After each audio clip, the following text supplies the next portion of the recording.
तर या ठिकाणी आपण क्वेश्चन नंबर 17 सॉल्व करणार आहे. 2 charges of equal magnitude Q are place in air at a distance 2a apart and third charge -2q is place at midpoint. तर दोन charges दिलेले आपल्याला, दोघांचं मॅग्निट्यूड Q इतकं आहे आणि त्या दोघांमधलं डिस्टन्स 2a इतकं दिलेलं आहे आणि तिसरा एक चार्ज यायचा आहे जो आहे -2q इतका आणि तो या दोघांच्या मिडल पॉईंटला आपल्याला प्लेस करायचा आहे, म्हणजे a आणि a एवढ्या डिस्टन्सवरती. The potential energy of the system is, तर पोटेन्शियल एनर्जी किती असेल त्या सिस्टीमचं ते आपल्याला या ठिकाणी फाईंड करायचं आहे. हा क्वेश्चन 2014ला आलेला होता. याच्या 4 ऑप्शनपैकी पहिलं जे ऑप्शन आहे ए ते आहे -q² divided by 8πε0a. B option आहे -3q² divided by 8πε0a. C option आहे -5q² डिवायडेड बाय 8πε0a.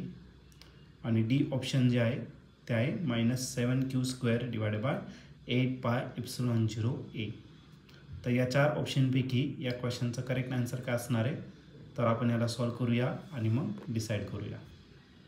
तर या क्वेश्चनमध्ये आपल्याला 2 चार्ज दिलेले आहे ज्याचं इक्वल मॅग्निट्यूड आहे आणि ते एअरमध्ये प्लेस करायचं आहे आणि त्याच्यातलं डिस्टन्स 2a इतकं दिलेलं आहे. ओके, तर 2 चार्ज आहे आणि दोघांचं मॅग्निट्यूड Q इतकं दिलेलं आहे. ओके, आपण Q आहे आणि आपण Q आहे.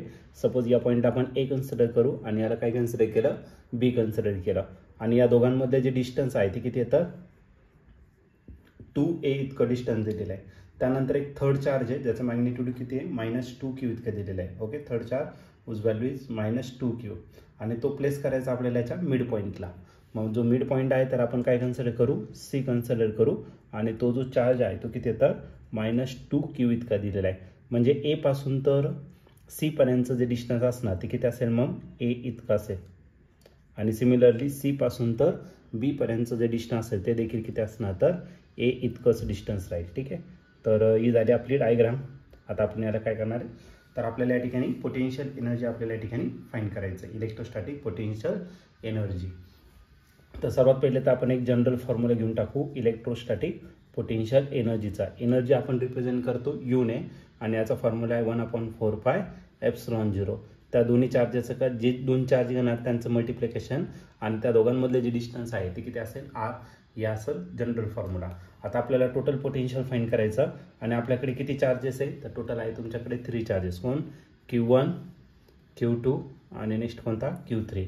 मग याला आपण एक काम करू, Q1 कन्सिडर करू, याला काय कन्सिडर करू, Q2 कन्सिडर करू आणि याला काय कन्सिडर करणार, Q3. तुम्ही सिक्वेन्स काही ठेवा, काय अडचण नाही. तर 1/4πε0 तसाच राहील. त्यानंतर राहिला तुमचा पहिले 2 चार्ज घेऊ आपण, Q1 आणि कोणता घेतला, Q2 घेतला.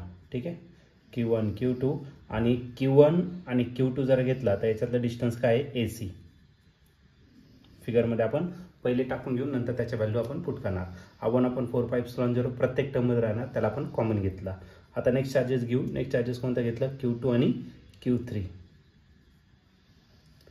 Q2 आणि Q3 जर घेतलं तर डिस्टन्स किती आहे, तर त्याच्यातलं CB किंवा BC इतकं, C पासून तर B पर्यंत. आणि आता राहिले कोणते चार्जेस, Q3 आणि कोणता तर Q1. मग प्लस Q1 Q3. Q1 आणि Q3 जर घेतला त्याच्यातलं डिस्टन्स किती, तर AB इतकं त्याचं डिस्टन्स दिलेलं आहे, हे आपल्याला फाइंड करायचं. ठीक आहे, तर हे झालं सगळ्या चार्जेसचे कॉम्बिनेशन. 3 चार्जेस आहे मग तिघांचे आपण या ठिकाणी काय घेतले, तर कॉम्बिनेशन घेतलेले आहे. आता याच्या व्हॅल्यू आपण या ठिकाणी काय करणार आहे, पुट करणार आहे. मग U इज इक्वल टू आपल्याला काय भेटेल, 1/4πε0. Q1 किती दिलेला आहे, तर Q1 दिलेला आहे तुम्हाला Q इतका. Q2 जो दिलेला आहे तो किती, तर -2Q इतका दिलेला आहे. आणि A पासून तर C पर्यंतचं डिस्टन्स घेतलं तर ते किती, तर A इतकं त्याच्यातलं डिस्टन्स दिलेलं आहे. प्लस Q2 किती दिलेला आहे, Q2 आहे -2Q आणि Q3 जो दिलेला आहे तो किती दिलेला आहे, तो तुम्हाला Q इतका दिलेला आहे. आणि CB मधलं जर डिस्टन्स घेतलं तर ते पण किती, तर A इतकं त्याचं डिस्टन्स आहे. प्लस Q1 आहे तुमचा Q, Q3 आहे तुमचा Q, म्हणजे आहे ते Q × Q भेटेल. आणि त्या दोघांमधलं जर डिस्टन्स घेतलं तर ते डिस्टन्स आहे तुमचं किती, तर 2a इतकं त्याचं डिस्टन्स असणार. ओके, मग U इज इक्वल टू आज आला 1/4πε0. आता डिनोमिनेटर जर बघितलं तर इथं A आणि इथं किती 2a. याला जर 2a करायचं त्याला 2ने मल्टिप्लाय करा, डिवाइड करा. सिमिलरली याला पण तेच करावं लागेल आपल्याला. मग -2q आहे, याला 2ने मल्टिप्लाय केलं तर -4q इंटू क्यू काय आलं तर क्यू स्क्वेअर डिवाइड बाय काय येणार तर 2a. सिमिलरली इकडे पण तसंच करायचं आहे. हा प्लस आणि हा मायनस काय झाला तर मायनस आणि 2 2 किती झाला 4q स्क्वेअर डिवाइड बाय काय आला तर 2a. क्यू इंटू क्यू काय झाला क्यू स्क्वेअर डिवाइड बाय काय आलं तर 2a इतकं झालं. ठीक आहे. आता या टर्मचे आता डिनॉमिनेटर सेम आहे, आपण न्यूमरेटरचे काय करणार ॲडिशन करणार. -4 काय झालं -8 आणि हा +1 किती झाला -7. मग आपला जो इलेक्ट्रोस्टॅटिक पोटेन्शियल एनर्जी आहे तो भेटेल आपल्याला 1 डिवायडेड बाय 4πε0. हे झालं -7q स्क्वेअर. -4 -8 +1 -7 आणि डिवाइडेड बाय काय राहिला तर तुमचा 2a इतका झाला. 2 4 किती येणार तर 2 4 आपला 8. मग राहिला -7q स्क्वेअर डिवाइडेड बाय 2 4 किती राहिला 8πε0 आणि a राहिला. a म्हणजे का आपली डिस्टन्स त्या दोन चार्जमधलं. ओके. जे पूर्ण डिस्टन्स दिलं आहे त्याचं हाफ डिस्टन्स. आणि या ठिकाणी तुम्ही ऑप्शन जर बघितलं तर ऑप्शन नंबर डी जो आहे तो या ठिकाणी आपला करेक्टली मॅच होतोय. मग या क्वेश्चनचं जे आन्सर असणार आहे तो ऑप्शन डी. ऑप्शन डी म्हणजेच काय -7q square divided by 8πε0a.